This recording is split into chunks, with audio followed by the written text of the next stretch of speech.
খবর পড়ছি নমামি বসুরুদ্র। প্রথমে বিশেষ খবর।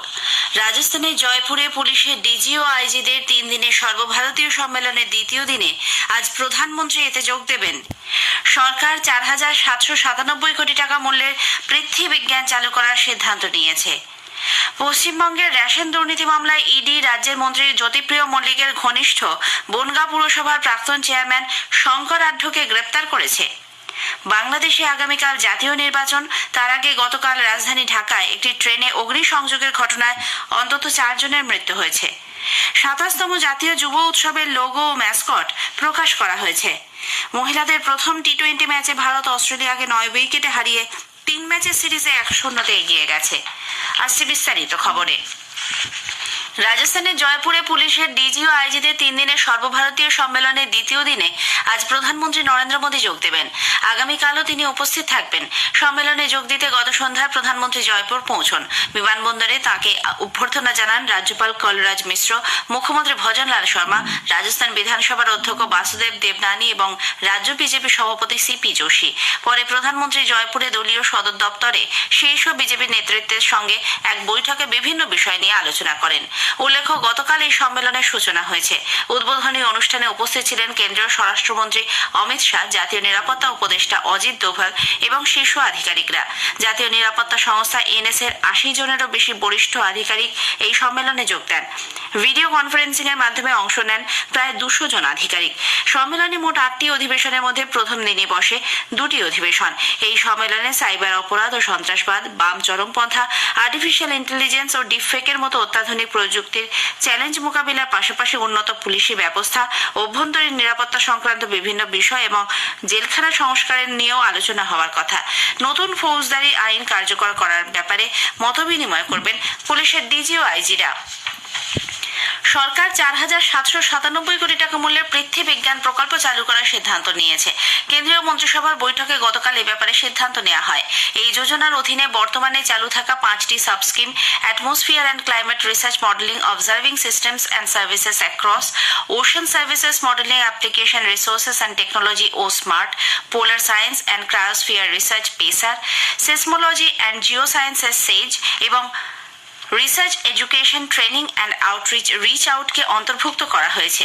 পৃথিবীর গতি প্রকৃতি এবং তার পরিবর্তনের উল্লেখযোগ্য দিকগুলি রেকর্ড করতে পরিবেশ, সমুদ্র, ভূস্তর এবং কঠিন ভূমণ্ডলে দীর্ঘকালীন পর্যবেক্ষণ করাই এই প্রকল্পের উদ্দেশ্য। এর মাধ্যমে আবহাওয়ার পূর্বাভাস, সমুদ্র ও জলবায়ু বিপর্যয় এবং জলবায়ু পরিবর্তনের বিজ্ঞান অনুধাবন করা সম্ভব হবে। কেন্দ্রীয় মন্ত্রিসভা অযোধ্যা বিমানবন্দরটিকে আন্তর্জাতিক বিমানবন্দর হিসেবে ঘোষণা করার প্রস্তাব অনুমোদন করেছে। একই সঙ্গে এর নাম মহারিষি বাল্মীকি আন্তর্জাতিক বিমানবন্দর অযোধ্যা ধাম রাখার প্রস্তাবেও ছাড়পত্র দেওয়া হয়েছে। অযোধ্যা বিমানবন্দরকে আন্তর্জাতিক মানে উন্নীত করা হলে এর অর্থনৈতিক ক্ষমতা বৃদ্ধি পাবে এবং এর ফলে বিশ্ব তীর্থস্থল হিসেবে বিদেশি পুণ্যার্থী এবং পর্যটকদের জন্য দরজা খুলে যাবে। মহাকাব্য রামায়ণের সংস্কৃতিকে শ্রদ্ধা জানিয়ে মহারিষি বাল্মীকির নামে বিমানবন্দরের নামকরণ করা হবে বলে জানানো হয়েছে। এদিকে মন্ত্রিসভা হাইড্রোকার্বন ক্ষেত্রে পেট্রোলিয়াম ও প্রাকৃতিক গ্যাস মন্ত্রকের সঙ্গে গুয়ানার প্রাকৃতিক সম্পদ মন্ত্রকের একটি সমঝোতা পত্রে অনুমোদন দিয়েছে। গুয়ানা থেকে অপরিশোধিত তেল আমদানি, সেদেশে শিল্পক্ষেত্রে ভারতীয় কোম্পানিগুলির অংশগ্রহণ এবং তেল শোধন ও দক্ষতা বাড়ানোর ক্ষেত্রে সহযোগিতামূলক পরিবেশ গড়ে তোলা সহ একাধিক বিষয় এই সমঝোতা পত্রে অন্তর্ভুক্ত রয়েছে। এছাড়া 2030 সালের মধ্যে ভারতীয় রেলে কার্বন নিঃসরণ শূন্যে নামিয়ে আনতে মার্কিন যুক্তরাষ্ট্রের সঙ্গে স্বাক্ষরিত আরও একটি চুক্তিপত্র গতকাল ছাড়পত্র পেয়েছে। সরকার জানিয়েছে এখনো পর্যন্ত 91টি কয়লা খনির নিলাম প্রক্রিয়া সাফল্যের সঙ্গে সম্পন্ন হয়েছে। মন্ত্রক সূত্রে জানা গেছে এর মধ্যে 6টি বেসরকারি খনিতে কয়লা উৎপাদন ইতিমধ্যে শুরু হয়ে গেছে। বাকি 3টিতে আগামী মাস থেকে খনন প্রক্রিয়া শুরু হবে। প্রধানমন্ত্রী নরেন্দ্র মোদী 2020 সালে যে স্বচ্ছ অনলাইন নিলাম প্রক্রিয়া শুরু করেছিলেন তার মাধ্যমে 7 দফায় নিলাম পর্ব সম্পূর্ণ হয়েছে।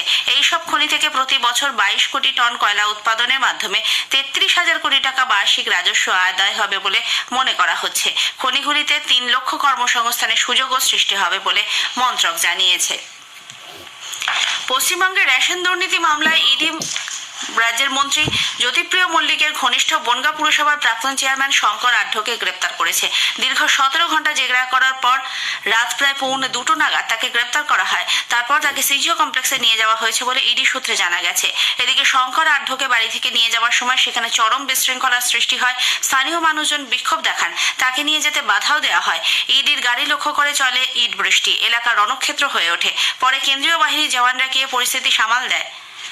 উল্লেখ্য, ইডির আধিকারিকরা গতকাল শঙ্কর আঢ্যের শ্বশুর বাড়িতেও 13 ঘন্টার বেশি সময় ধরে তল্লাশি চালায়। উদ্ধার হয়েছে প্রায় 8.5 লক্ষ টাকা এবং বিভিন্ন গুরুত্বপূর্ণ নথিপত্র। গাইঘাটায় শঙ্কর আঢ্যের ভাইয়ের আইসক্রিম কারখানাতেও চলে তল্লাশি। আঢ্য ঘনিষ্ঠ অঞ্জন মালাকারের বাড়িতে হানা দেন ইডি আধিকারিকরা। বিজেপি পশ্চিমবঙ্গে রেশন দুর্নীতির তদন্তে গিয়ে ইডি আধিকারিকদের ওপর হামলার ঘটনার তীব্র নিন্দা করেছেন। নতুন দিল্লিতে এক সাংবাদিক বৈঠকে দলের মুখপাত্র গৌরব ভাটিয়া অভিযোগ করেন, তৃণমূল কংগ্রেস ও অবৈধভাবে আশ্রয় নেওয়া রোহিঙ্গারাই এই হামলার জন্য দায়ী। মুখ্যমন্ত্রী মমতা ব্যানার্জির শাসনকালে রাজ্যে আইন শৃঙ্খলা ব্যবস্থা সম্পূর্ণ ভেঙে পড়েছে বলে তিনি উল্লেখ করেন। আগেই জানানো হয়েছে, পশ্চিমবঙ্গের রেশন দুর্নীতির তদন্তে ইডির তল্লাশি অভিযানকে কেন্দ্র করে গতকাল উত্তর 24 পরগনার সন্দেশখালী সরবেরিয়া রণক্ষেত্রের রূপ নেয়। স্থানীয় জনতার হামলায় 3 ইডি আধিকারিক ও কয়েকজন সংবাদ মাধ্যমের কর্মী জখম হন। আহত সিআরপিএফ এর 10-12 জন জওয়ানও। জানা গেছে, কেন্দ্রীয় বাহিনীর জওয়ানদের সঙ্গে নিয়ে গতকাল সকালে ইডির বেশ কয়েকজন আধিকারিক সরবেরিয়া জেলা পরিষদের কর্মাধ্যক্ষ তৃণমূল কংগ্রেস নেতা শেখ শাহজাহানের বাড়িতে তল্লাশির জন্য গেলে প্রচুর মানুষ তাদের ওপর চড়াও হয়। লাঠি নিয়ে তেড়ে যায় তারা, মারধর করা হয় আধিকারিকদের। উপস্থিত সংবাদ মাধ্যমের কর্মীরা রোষের হাত থেকে রেহাই পাননি। ভাঙচুর চালানো হয় কেন্দ্রীয় বাহিনী ও সংবাদ মাধ্যমের 8-9টি গাড়িতে। হামলায় রাজকুমার রাম, সোমনাথ দত্ত এবং অঙ্কুর গুপ্তা নামে 3 ইডি আধিকারিককে সল্টলেকের বেসরকারি হাসপাতালে ভর্তি করা হয়েছে। এই খবর আপনারা শুনছেন আকাশবাণী থেকে।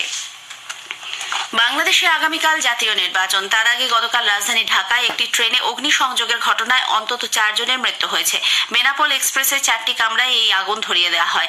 সংসদীয় নির্বাচনে মানুষ যাতে ভোট না দেয় সে ব্যাপারে তাদের ভীতি প্রদর্শনের লক্ষ্যে এই আক্রমণ বলে অভিযোগ। পুলিশ জানিয়েছে, গত সন্ধ্যায় ট্রেনটি ঢাকা স্টেশনের দিকে যাওয়ার পথে আগুন ধরিয়ে দেওয়া হয়। দমকলের 7টি গাড়ি আগুন নিয়ন্ত্রণে আনে। উল্লেখ্য, প্রাক্তন প্রধানমন্ত্রী খালেদা জিয়া নেতৃত্বাধীন বিএনপি এবং অন্যান্য বিরোধী দলগুলি অবাধ ও সুষ্ঠু ভোট গ্রহণের দাবিতে এই সাধারণ নির্বাচন বয়কটের কথা ঘোষণা করেছে। আগামীকালের নির্বাচনের নজরদারি করার জন্য প্রায় 100 জন বিদেশি পর্যবেক্ষক ইতিমধ্যে বাংলাদেশে পৌঁছেছেন। এদের মধ্যে 3 জন ভারতীয়ও রয়েছে। নেপাল সরকার সেদেশের নাগরিকদের রাশিয়া ও ইউক্রেনে কাজ করার ছাড়পত্র দেওয়া আপাতত স্থগিত রেখেছে। রাশিয়ার সেনাবাহিনীতে কর্মরত কমপক্ষে 10 জন নেপালি সৈনিকের মৃত্যুর পর এই পদক্ষেপ নেওয়া হয়েছে বলে খবর। নেপাল সরকার রাশিয়া কর্তৃপক্ষের কাছে নতুন করে নেপালি নাগরিকদের সেদেশের সেনাবাহিনীতে নিয়োগ না করার আর্জি জানিয়েছে। সরকার জানিয়েছে, কমপক্ষে 200 জন নেপালের নাগরিক রাশিয়ার সেনাবাহিনীতে কাজ করে। বিদেশমন্ত্রী এনপি সদ নেপালের আরএসএস সংবাদপত্রকে জানিয়েছে, প্রায় 100 জন নেপালি এই মুহূর্তে নিখোঁজ। ইসরায়েল ও হামাসের মধ্যে যুদ্ধাবসানের পর গাজার ভবিষ্যৎ শাসন ব্যবস্থা নিয়ে ইসরায়েলের প্রতিরক্ষা মন্ত্রী ইয়োভ গ্যালান্ট একটি প্রস্তাবের রূপরেখা প্রকাশ করেছেন। তিনি বলেন, গাজা আর হামাসদের দখলে থাকবে না। ইসরায়েল সার্বিকভাবে ওই অঞ্চলের নিরাপত্তা নিয়ন্ত্রণ করবে। এই প্রস্তাব অনুযায়ী প্যালেস্তাইন আঞ্চলিক দিকটি পরিচালনার দায়িত্বে থাকবে। ইসরায়েলের বোমা বর্ষণে বিধ্বস্ত ওই এলাকার পুনর্গঠনে একটি বহুজাতিক বাহিনী গঠন করা হবে। এদিকে গাজায় ইসরায়েলের বোমা বর্ষণ অব্যাহত রয়েছে। মায়ানমারের বিদ্রোহী গোষ্ঠীদের একটি জোট উত্তরাঞ্চলের একটি গুরুত্বপূর্ণ অঞ্চলের দখল নিয়েছে। সরকারি বাহিনী তাদের অস্ত্রশস্ত্র সমর্পণ করেছে বলে জানা গেছে। 3 ব্রাদারহুড অ্যালায়েন্স নামে ওই জোটটি চীনের সীমান্তবর্তী ল কাইন শহরের নিয়ন্ত্রণ ভার নিজেদের হাতে তুলে নিয়েছে। এই জোটে রয়েছে মায়ানমারের national democratic alliance army, Ta'ang national liberation army এবং আরাকান আর্মি। 27তম জাতীয় যুব উৎসবের লোগো ম্যাসকট গতকাল প্রকাশ করা হয়েছে। কেন্দ্রীয় ক্রীড়া মন্ত্রী অনুরাগ সিং ঠাকুর, মহারাষ্ট্রের মুখ্যমন্ত্রী একনাথ শিন্ডে এই উপলক্ষে এক ভার্চুয়াল অনুষ্ঠানে উপস্থিত ছিলেন। পরে এক সরকারি বিবৃতিতে শ্রী শিন্ডে জানান, এই উৎসব বিকশিত ভারতের স্বপ্ন পূরণের নতুন প্রজন্মকে উদ্বুদ্ধ করবে। যুব উৎসবে ম্যাসকট সেক্রু শান্তি, মৈত্রী, প্রগতি ও পরিবেশপন্থী। ওই অনুষ্ঠানের ট্যাগলাইন হলো যুবাকে লিয়ে যুবা দ্বারা, অর্থাৎ যুব সমাজের জন্য যুবকদের মাধ্যমে। উল্লেখ্য, নাসিকে আগামী 12ই জানুয়ারি জাতীয় যুব উৎসব শুরু হতে চলেছে, চলবে 16ই জানুয়ারি পর্যন্ত। মহিলাদের প্রথম টি-20 ম্যাচে ভারত অস্ট্রেলিয়াকে 9 উইকেটে হারিয়ে 3 ম্যাচের সিরিজে 1-0 এগিয়ে গেছে। নবী মুম্বাই ডিওয়াই পাটেল স্পোর্টস একাডেমিতে গতকাল ভারত টসে জিতে অস্ট্রেলিয়াকে ব্যাট করতে পাঠায়। 19 ওভার 2 বল খেলে তারা 141 রানে অল আউট হয়ে যায়। জবাবে ব্যাট করতে নেমে ভারত 17 ওভার 4 বলে 1 উইকেট হারিয়ে প্রয়োজনীয় রান তুলে নেয়। স্মৃতি মান্ধানা 54 রান করেন। শেফালি ভার্মা 64 রানে অপরাজিত থাকেন। সিরিজের পরবর্তী দুটি ম্যাচ রবি ও মঙ্গলবার একই মাঠে অনুষ্ঠিত হবে। শেষ করার আগে খবরের বিশেষ কিছু অংশ আরো একবার। রাজস্থানের জয়পুরে পুলিশের ডিজি ও আইজিদের 3 দিনের সর্বভারতীয় সম্মেলনের দ্বিতীয় দিনে আজ প্রধানমন্ত্রী এতে যোগ দেবেন। সরকার 4,797 কোটি টাকা মূল্যের পৃথ্বী বিজ্ঞান চালু করার সিদ্ধান্ত নিয়েছে। পশ্চিমবঙ্গের রেশন দুর্নীতি মামলায় রাজ্যের মন্ত্রী জ্যোতিপ্রিয় মল্লিকের ঘনিষ্ঠ বনগাঁ পুরসভার প্রাক্তন চেয়ারম্যান শঙ্কর আঢ্যকে ইডি গ্রেপ্তার করেছে। খবর শেষ হলো।